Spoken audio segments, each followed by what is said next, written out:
que os brasileiros de 2015 estão tão calados neste 2020?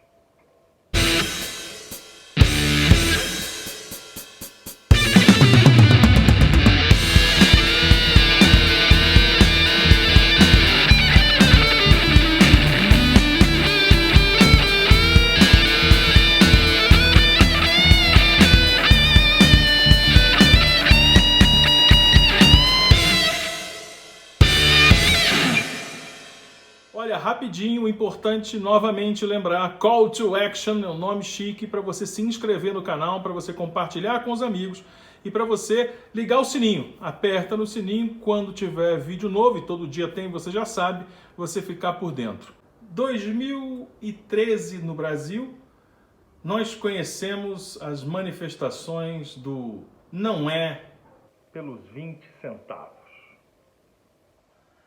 De fato, ao que parece, não era mesmo. A movimentação envolvendo o transporte e o aumento das tarifas revelou também uma insatisfação social, uma convulsão com a falta de identificação da classe política com as demandas da população, com os casos de corrupção, uma crise de identidade. Em 2005 chegaram as camisas da CBF.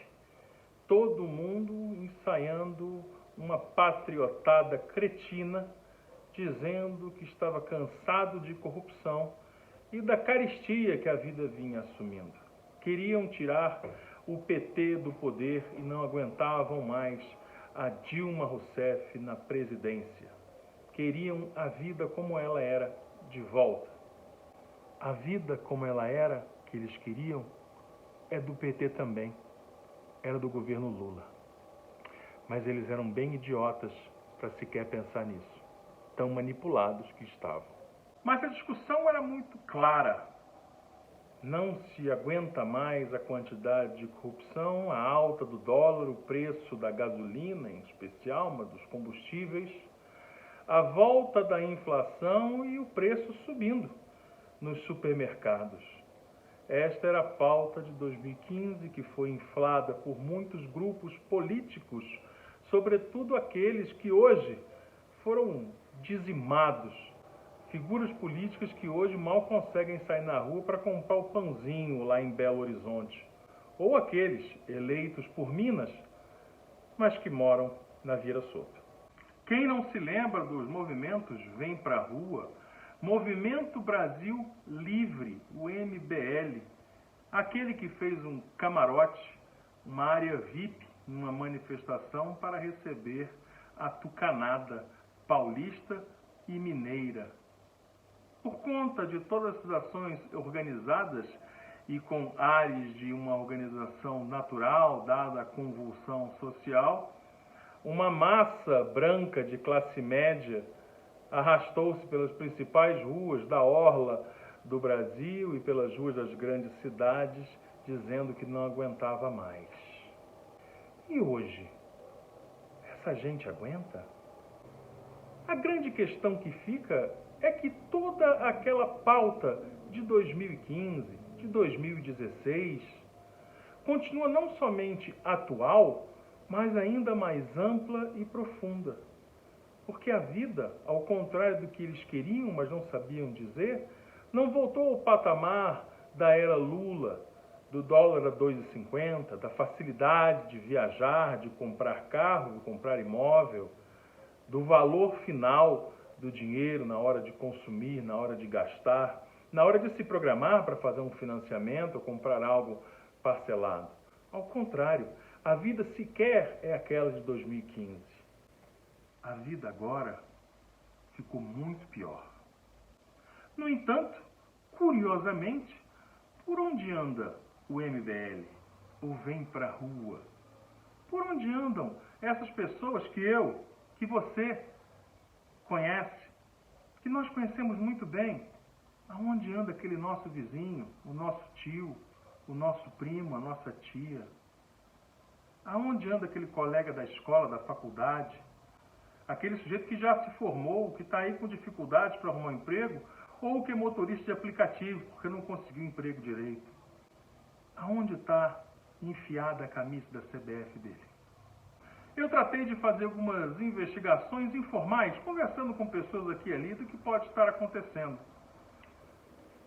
Inicialmente eu dei até mesmo crédito a essas pessoas, imaginando que de repente elas estão esperando ficar um pouco pior.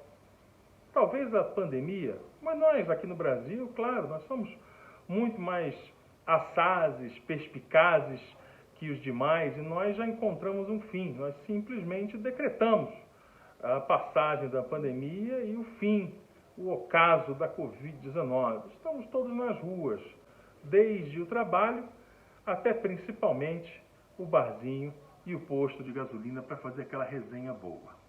Portanto, não é a pandemia que está mantendo as pessoas em casa e longe da manifestação do não aguento mais. Mas então pode ser que elas estão ainda na expectativa de que o aumento é só do arroz, o do dólar é circunstancial, o combustível vai se dar um jeito. Pode ser que elas estejam pensando que isso é só uma nuvenzinha que já passa. Mas pelo visto, eu sou voto vencido nessa ideia. Porque na verdade, o que parece mesmo é que essas pessoas estão muito envergonhadas e dentro de suas cabeças ainda está uma empáfia e uma arrogância muito grande de quem não quer dar o braço a torcer e ver que fez algo muito errado com os destinos políticos desse país.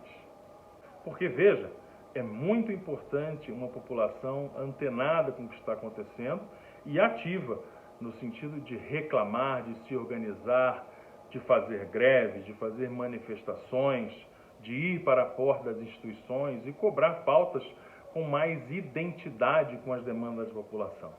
A gente sabe, até pelo perfil daquele pessoal que foi para as ruas buscando um Brasil livre na Paulista e na Avenida Atlântica, no Rio de Janeiro, qual era a pauta deles e que era bem, mas bem distante das reais demandas da população, do grosso da população brasileira.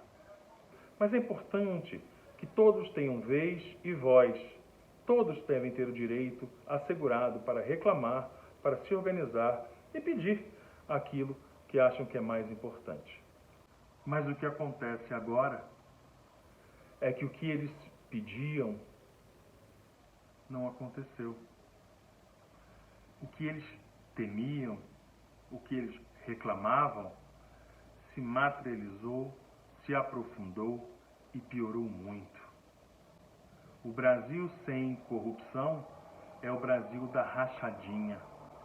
O Brasil honesto e patriótico é aquele cujo presidente faz manobras dentro do judiciário para evitar que o filho se enrole ainda mais nos milhões de reais que, segundo o Ministério Público, ele desviou da Assembleia Legislativa do Rio de Janeiro. O Brasil patriótico bate continência para os Estados Unidos. A ideia de um governo liberal em sua economia, dando liberdade para que as empresas, os investidores possam regular o mercado e fazer o que bem entender, e que a partir disso todo mundo vai ser feliz, resulta numa Petrobras que regula os preços do combustível com o mercado internacional. E aí nós vimos uma disparada da gasolina e dos outros combustíveis fósseis. O dólar, o dólar, esse totem do consumismo e sonho da classe média.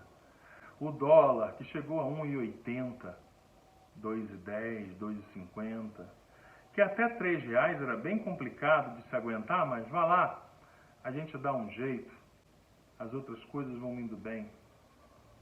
Quem não se lembra daquela mocinha que hoje deve estar uma pré-adolescente nos ombros do papai com aquele cartaz, fora Dilma, eu quero voltar para Disney. Agora ela deve mal conseguir ir para o Beto Carreiro World. Mas o dólar ainda em 2018, segundo Paulo Guedes, tinha um objetivo, chegar a R$5. Era uma taxação cambial perfeita para as intenções dele, para que o Brasil crescesse em seu PIB, crescesse em sua produção e crescesse, sobretudo, por causa da sua exportação, porque é muito bom fazer negócio em dólar.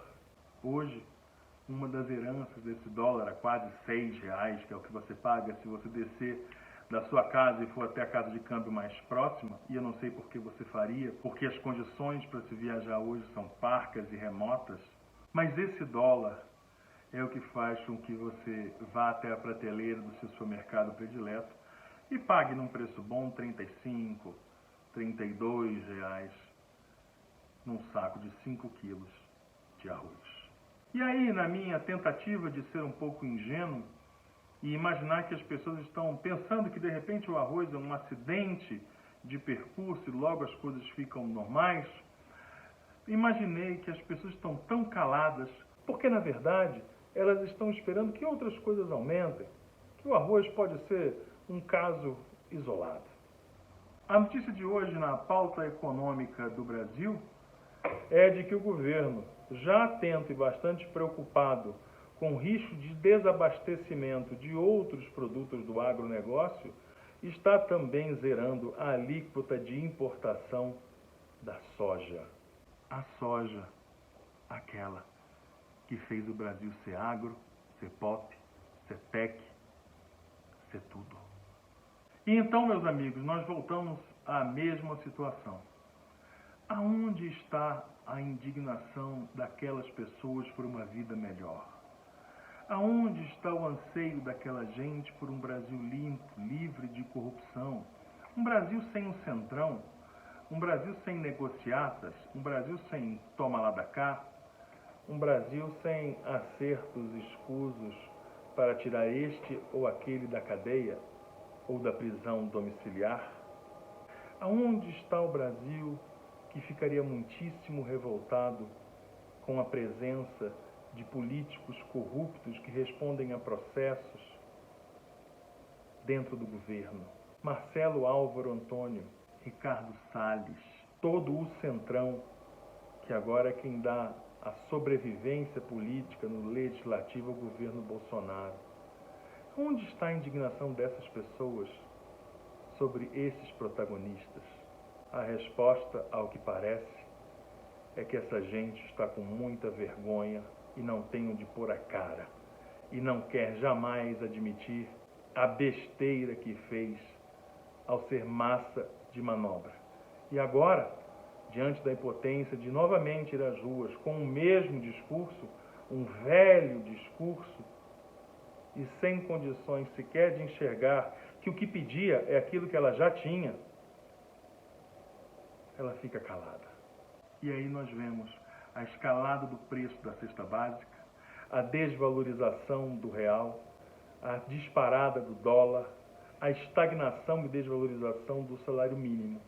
E há ainda quem diga que pelo menos não tem corrupção. Fabrício Queiroz curtiu isso.